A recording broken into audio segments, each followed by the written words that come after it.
were talking about mortality earlier, and in that book you've written about some of the people you were very close to who died. Do you think about your own mortality? All the time, but then I come from a particular generation that tons of people I knew started dying when I was about 17, in the early 80s and the late 70s of AIDS. So I felt with death really up close. For the first few years of HIV, you couldn't test for it. So when my whole career started, I thought I was on a death sentence. I remember once I was doing this mini-series called Princess Daisy, and you can see it in the film. I was bitten by a mosquito. I know this sounds rather cheap now, and I looked at the mosquito bite and I thought, fuck, this is it. So I thought, okay, sorry, apologies. Apologies. Didn't mean that. I thought, oh my God, this is it. I've got a terrible disease. And you can see in the film... Tourette's. I just... sorry.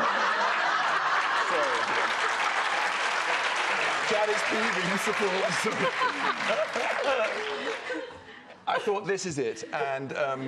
And you can see if you saw the film that I'd stopped acting for one. I thought, well, what's the point of bothering anymore? And so one really lived in that time feeling like a cartoon character that had run over the edge of a cliff and was about to fall down. So it's something that I think has always been close to me, and I think it's necessary to live and die all the time. That's really one of the main secrets of life.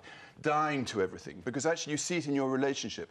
You build up in your relationship all this past, so by year 5 in your relationship, for example, you cannot really see the person as they are now. You see them in the build-up of stuff that you've got in your brain. If you could die to all that, then relationship, for example, would remain fresh. I know it's easier said than done, but I think it is the secret of life, dying, and I think we ignore it and avoid it and are so terrified by it.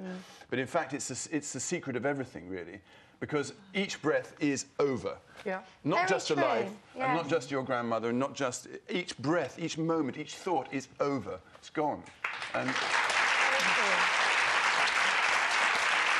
Rupert, we wish you all the very best with Vanished Years in paperback form. And thank you, the ever-troublesome Rupert Everett.